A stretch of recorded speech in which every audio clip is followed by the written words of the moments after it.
Hello dear aspirant, welcome to Talim 2.0 Conquer the Exam Battlefield। आज के इस video lecture में हम आपके साथ डिस्कस करने जा रहे हैं MCQs ऑन इंडियन जियोग्राफी। और इस वीडियो लेक्चर में हम आपके साथ जितने भी MCQs होंगे उसके साथ एक्स्ट्रा से एक्स्ट्रा इन्फॉर्मेशन शेयर करेंगे।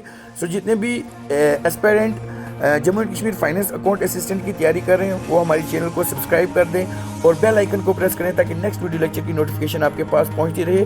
विदाउट वेस्टिंग टाइम हम अपना पहला क्वेश्चन आपके साथ डिस्कस करेंगे। The question number first on your screen is, where in India is the Jim Corbett national park located?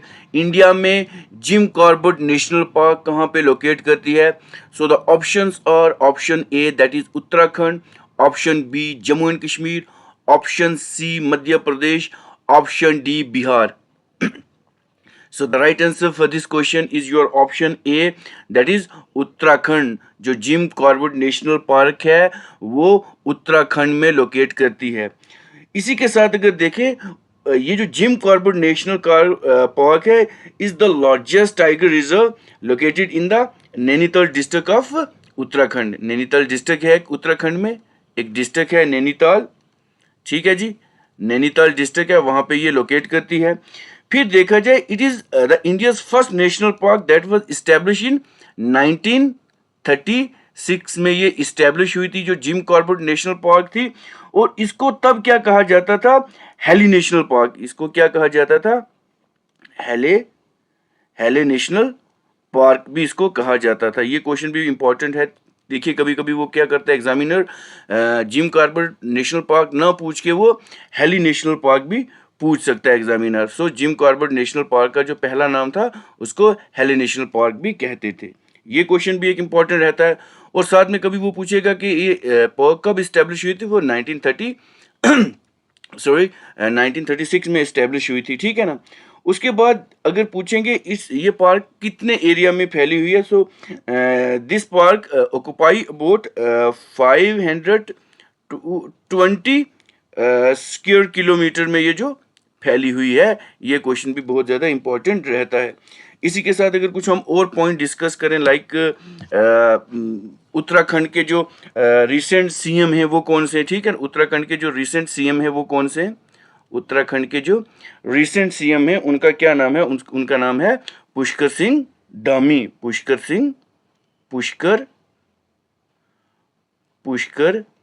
Singh Dhami जो है वो उत्तराखंड के क्या हैं? सीएम है, ठीक है। उसके बाद अगर हम देखें गवर्नर कौन है इसके अपने उत्तराखंड के, उत्तराखंड के जो गवर्नर हैं वो हमारे हैं गुरमीत सिंह जो है वो उत्तराखंड के सीएम हैं, गवर्नर हैं, ठीक है जी। उसके बाद अगर हम देखें इनकी जो कैपिटल है उत्तराखंड की वो कौन सी है? देहरादून जो है इनकी जो उत्तराखंड की जो कैपिटल है वो देहरादून इसकी कैपिटल है। ये भी बहुत रहता है important examination point of view से, ठीक है। फिर उसके बाद अगर कुछ और पॉइंट देखें उत्तराखंड में और कौन कौन सी नेशनल पार्क है, लाइक एक तो हमारी ये जिम कॉर्बेट नेशनल पार्क आ गए। उसके बाद है एक हमारे पास है राजाजी नेशनल पार्क, ठीक है। एक कौन सी है? राजाजी नेशनल पार्क है। उसके बाद अगर हम देखें हमारे पास आ जाती है Valley of Flower National Park. ये भी बहुत ज़्यादा इंपॉर्टेंट है। वैली ऑफ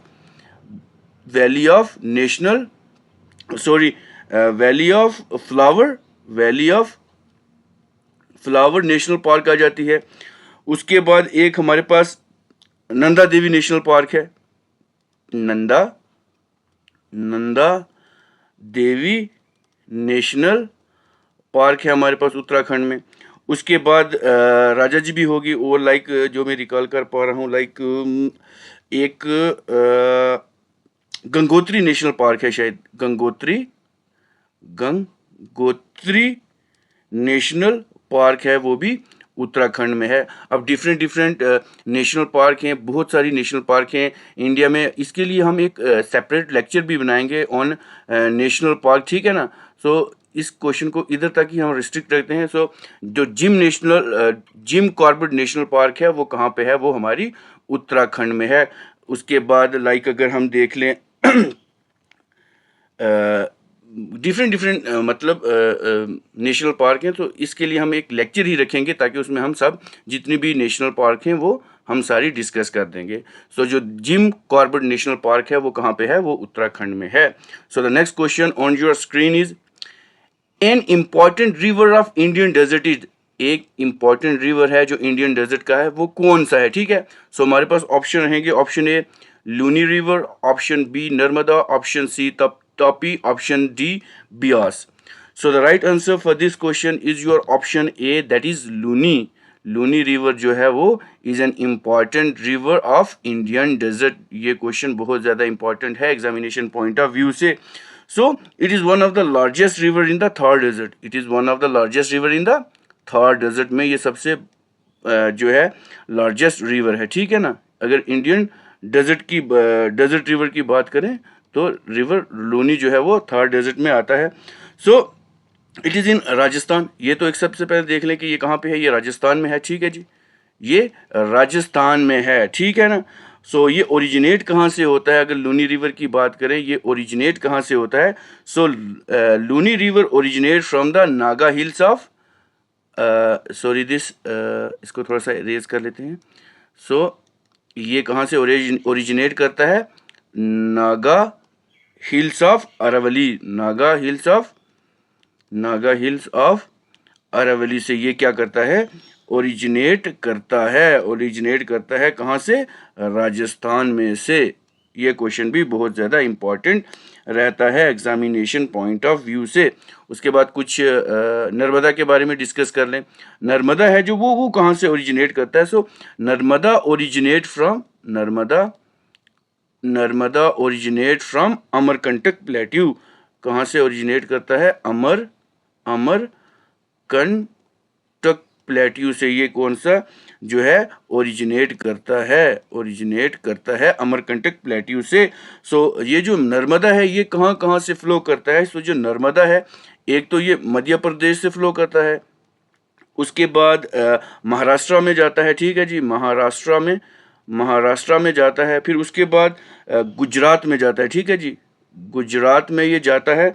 और उसके बाद ये क्या करता है, जितना भी अपना रिवर फ्लो है जो अपना वो सारा डिस्चार्ज कहाँ पे करता है, वो अरेबियन सी में अपना जो सारा पानी है वो डिस्चार्ज करता है अरेबियन सी में।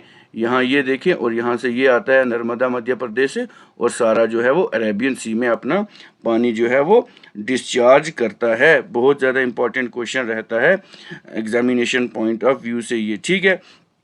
उसके बाद अगर कुछ हम तापी के बारे में डिस्कस कर लें, रिवर तापी।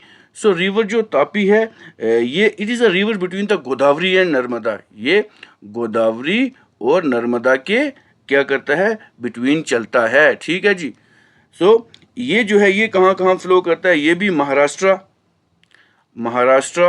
उसके बाद गुजरात और उसके बाद मध्य प्रदेश में जाता है, और अपना जितना भी वाटर फ्लो है वो ड्रेन करता है अरेबियन सी में। सो ये कहाँ से राइज करता है, ये सतपुरा रेंज से राइज करता है। सतपुरा रेंज जो हमारी कहाँ पे है, सतपुरा रेंज जो हमारी मध्य प्रदेश में है, वहाँ से ये राइज करता है। So examination point of view से बहुत ज़्यादा इंपॉर्टेंट है। So the in important river of Indian desert is your option A, that is Luni river. बहुत ज़्यादा इंपॉर्टेंट है एग्जामिनेशन पॉइंट ऑफ व्यू से। So the next question on your screen is the term regur. जो term regur है is use for, किसके लिए use की जाती है। सो ऑप्शन रहेंगे हमारे पास, option A alluvial soil, option B black soil, option C laterite soil, option D red soil. So the right answer for this question is your option B, that is black soil. जो term regur है वो किसके लिए use होती है, black soil के लिए। बहुत ज़्यादा important examination point of view से ये क्वेश्चन रहता है। Sorry, so black cotton soil is also known as regur. इसको क्या बोलते हैं, ब्लैक कॉटन सॉइल भी बोलते हैं। And they are generally found in the lava covered area. जितने भी लावा कवर्ड एरियाज हैं, उनमें ये पाया जाता है। लाइक महाराष्ट्र में है, उसके बाद अगर देखें सशस्त्रा में है, ठीक है ना, सशस्त्रा में है, उसके बाद कुछ नॉर्थर्न कर्नाटका का एरिया है, वहाँ पे ये पाया जाता है। ठीक है, बहुत ज़्यादा इंपॉर्टेंट रहता है एग्जामिनेशन पॉइंट ऑफ व्यू से। उसके बाद अगर देखा जाए, ये जो साइल है that is suitable for the cotton growth. ये जो ब्लैक साइल है ये किसके लिए सूटेबल है? Black soil that is used for, that is suitable for the for growing cotton. So ये कॉटन की ग्रोइंग के लिए बहुत ज़्यादा इंपॉर्टेंट साइल रहती है हमारी ब्लैक साइल। ठीक है, क्यों रहती है? एक्चुअल ये जो साइल है that has a capacity to hold, इसके अंदर एक ऐसी कैपेसिटी है, एक ऐसी कैपेसिटी है टू होल्ड। ये किस चीज़ को होल्ड करती है? एक तो ये इनके अंदर, इसके अंदर मॉइस्चर रिटेंशन कैपेसिटी है, मॉइस्चर रिटेंशन कैपेसिटी है। उसके बाद ये साइल जो है ये रिच इन शायद कैल्शियम में ये रिच होती है। उसके बाद सॉरी दिस कैल्शियम कार्बोनेट में ये रिच होती है। उसके बाद इसके अंदर मैग्नीशियम होता है। उसके बाद अगर देखा जाए इसके अंदर पोटैश और लाइम भी होता है। ठीक है, पोटैश एंड लाइम भी होता है। बहुत ज़्यादा इंपॉर्टेंट क्वेश्चन रहता है हमारा एग्जामिनेशन पॉइंट ऑफ व्यू से। एक तो ये क्वेश्चन पड़ता है कि ब्लैक साइल किसके लिए इंपॉर्टेंट है? कॉटन ग्रोथ के लिए, कॉटन ग्रोइंग के लिए बहुत ज़्यादा इंपॉर्टेंट रोल प्ले करती है। उसके बाद कुछ और क्रॉप्स हैं जो other major crop like that is grown on the black soil. उसमें अगर देखें हमारे कौन कौन से आते हैं, एक तो वीट आता है हमारा। ठीक है जी, वीट आता है। उसके बाद ज्वार आता है। ठीक है जी, ज्वार आता है। उसके बाद अगर देखें हमारे पास सनफ्लावर आता है, सनफ्लावर आता है। उसके बाद मिलेट्स आते हैं। ठीक है जी, ये भी बहुत ज़्यादा इंपॉर्टेंट रहता है एग्जामिनेशन पॉइंट ऑफ व्यू से, और एग्जामिनेशन में आने के चांसेस रहते हैं। उसके बाद लाइक अगर हम कुछ और डिस्कस करें, अब ये कर लेते हैं रेड साइल को डिस्कस कर लेते हैं थोड़ा सा। ये रेड साइल क्या है? Actual the red soil is red in colour. कभी कभी पूछते हैं ये रेड साइल है तो ये रेड कलर की क्यों है? So the red soil is red in colour because of the presence of जो ये रेड कलर की साइल है, ये रेड कलर की क्यों है? क्योंकि इसमें आयरन ऑक्साइड होती है, क्योंकि इसमें आयरन ऑक्साइड होते हैं। ये क्वेश्चन भी बहुत ज़्यादा इंपॉर्टेंट रहता है और एग्जामिनेशन में आने के चांसेस रहते हैं कि रेड कलर की जो रेड साइल है वो रेड क्यों है? Because of the presence of iron oxide in it. उसके बाद अगर देखें ये जो रेड साइल है ये किन के लिए सूटेबल होती है ग्रोइंग के लिए? सो अगर ये देखा जाए तो ये एक तो हमारा जो है ये भी वीट के लिए होती है। ठीक है जी, उसके बाद राइस के लिए होती है, उसके बाद पल्सिस के लिए होती है। ठीक है, ये भी बहुत ज़्यादा इंपॉर्टेंट क्वेश्चन रहता है एग्जामिनेशन पॉइंट ऑफ व्यू से। ठीक है जी, कुछ लेटराइट के बारे में अगर हम डिस्कस कर लें, laterite soil actual it is found in those areas of the countries which receive heavy rainfall. जहाँ पे बहुत ज़्यादा हैवी रेनफॉल होती है, हैवी रेनफॉल होती है। उसके बाद अगर देखा जाए with an alternate dry and wet period भी साथ में चलते रहते हैं। ये मेनली जो हमारे कोस्टल एरियाज़ होते हैं, जितने भी हमारे कोस्टल एरियाज़ होते हैं ये वाले, यहाँ पे ये लेटराइट साइल जो है वो हमें मिलती है। ठीक है, बहुत ज़्यादा इंपॉर्टेंट रहता है हमारे एग्जामिनेशन पॉइंट ऑफ व्यू से। और एग्जामिनेशन में ये टर्म तो काफ़ी बार पूछी गई है कि रेगुर सेल किसके साथ एसोसिएट करती है? सो रेगुर सेल जो है वो ब्लैक सेल के साथ एसोसिएट करती है। So the next question on your screen is in the soil pH 10, वो कौन सी साइल है जिसकी pH जो वैल्यू है वो 10 लाई करती है? So the option are alkali soil, saline soil, acidic soil, neutral soil. So the right answer for this question is your option A, that is alkali. Alkali soil जो होती है वो हमारी, जिसकी pH वैल्यू जो होती है वो 10 होती है। एग्जामिनेशन पॉइंट ऑफ व्यू से बहुत ज़्यादा इंपॉर्टेंट रहता है। if we take this alkali soil into the consideration, if the pH value of any type of the soil is 10, कोई भी साइल जिसकी वैल्यू जो है वो कितनी रहती है? pH वैल्यू 10 रहती है, then the soil is considered as the alkali soil। इसको alkali soil कहते हैं। and also this alkali soil contain like sodium carbonate, इसके अंदर सोडियम कार्बोनेट भी होता है। ठीक है, उसके बाद देखा जाए which causes the soil to swell and it is difficult to settle, और ये सेटल होने में बहुत डिफ़िकल्ट होती है। ठीक है, ये भी बहुत ज़्यादा इंपॉर्टेंट रहता है। फिर अगर देखा जाए जो हमारे पास pH स्केल होता है, हमारे पास एक pH पीएच स्केल होता है, ठीक है। अगर मेजर करेंगे तो पीएच स्केल होगा। और ये जो पीएच स्केल है ये कहाँ से होता है, ये लाइक होता है, एक स्केल होता है लाइक 0 to 0 1 2 3 4 5 6 7 8 9 10 11 12 13 और 14 स्केल होते हैं ये, ठीक है जी।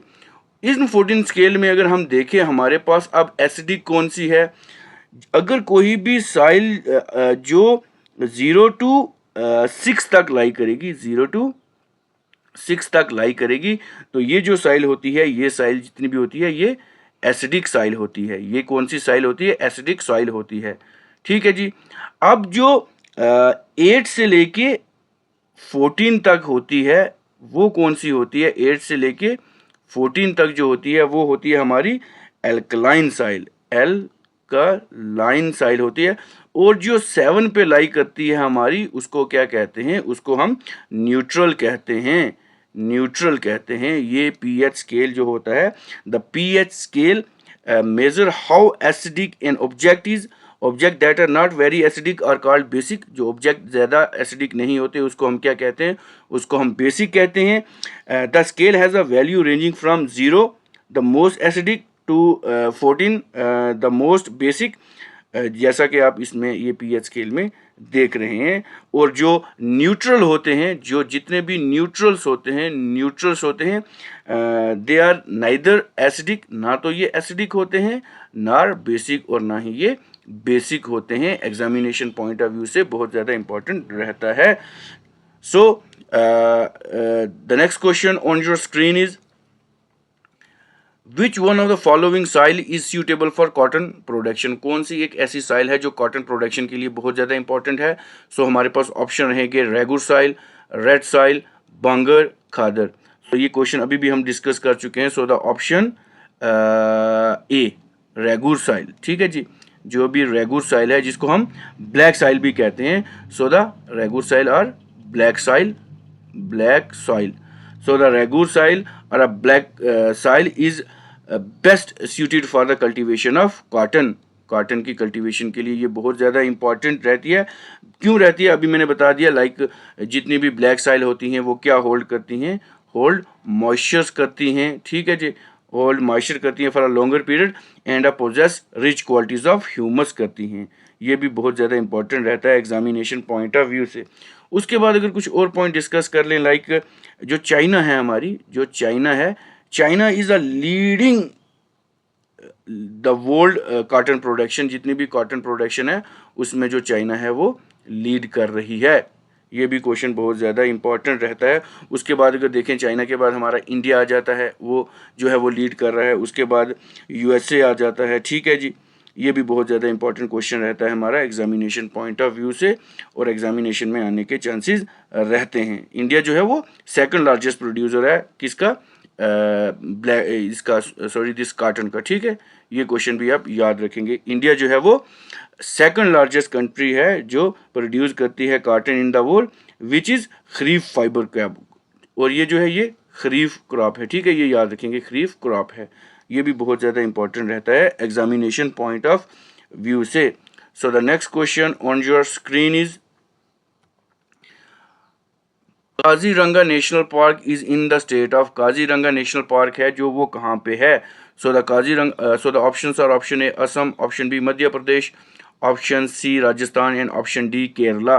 सो the right answer for this question is your option A. जो काजीरंगा नेशनल पार्क है वो कहाँ पे है, वो असम में है। So Kaziranga national park is situated in Assam and it is one of the oldest park in Assam. और आसाम की ये एक ओल्डेस्ट पार्क है, ये भी आप याद रखेंगे। उसके बाद देखेंगे इसको नेशनल पार्क डिक्लेयर कब किया गया था। सो जो नेशनल पार्क है असम की Kaziranga national park, it has been like this declared as a national park in 1974 को इसको नेशनल पार्क डिक्लेयर किया गया था। और उसके बाद अगर देखा जाए काजीरंगा नेशनल पार्क किस चीज़ के लिए फेमस है, सो काजीरंगा नेशनल पार्क जो है वो वन हॉर्नड राइनोसिरोस के लिए फेमस है, राइनोसिरोस के लिए फेमस है, मतलब एक सींग वाला गेंडा जो है उसके लिए ये बहुत इम्पॉर्टेंट रहती है। So it host the 2/3 of the world great 100 dinosaur, और it is also the world UNESCO heritage site. ये वर्ल्ड यूनेस्को यूनेस्को है वो यूनेस्को वर्ल्ड हेरिटेज साइट भी आता है इंडिया में, वर्ल्ड हेरिटेज साइट में भी आता है जो हमारा काजीरंगा नेशनल पार्क है। सो काजीरंगा नेशनल पार्क जो थी that was declared as a world heritage site. ये कब डिक्लेयर किया गया था? ये 1985 में ये डिक्लेयर किया गया था। ये भी बहुत ज़्यादा इंपॉर्टेंट क्वेश्चन रहता है एग्जामिनेशन पॉइंट ऑफ व्यू से। फिर अगर कुछ और असम की पार्क के बारे में अगर हम डिस्कस करें, असम की कुछ और पार्क्स के बारे में अगर हम डिस्कस करें, तो यहाँ पे एक आती है मानस नेशनल पार्क, ठीक है। उसके बाद आ जाती है एक Orang national park, Orang national park आ जाती है। उसके बाद नमेरी एक आता है, ठीक है जी, नमेरी नेशनल पार्क आ जाती है असम में। उसके बाद ये बहुत इंपॉर्टेंट है, दिब्रू सेखवा, दिब्रू सेखवा नेशनल पार्क भी असम में आती है। बहुत ज़्यादा इंपॉर्टेंट क्वेश्चन रहता है एग्जामिनेशन पॉइंट ऑफ व्यू से, और एग्जामिनेशन में आने के चांसेस रहते हैं। फिर अगर कुछ हम मध्य प्रदेश की नेशनल पार्क्स को डिस्कस कर लें, अगर इसमें एक आता है Kanha national park, Kanha national park. उसके बाद आ जाता है कूनो नेशनल पार्क, जिसमें अभी रिसेंटली जो है वो टाइगर जो है इंट्रोड्यूस किए गए हैं नबेबिया से, कूनो नेशनल पार्क, ठीक है, इसमें।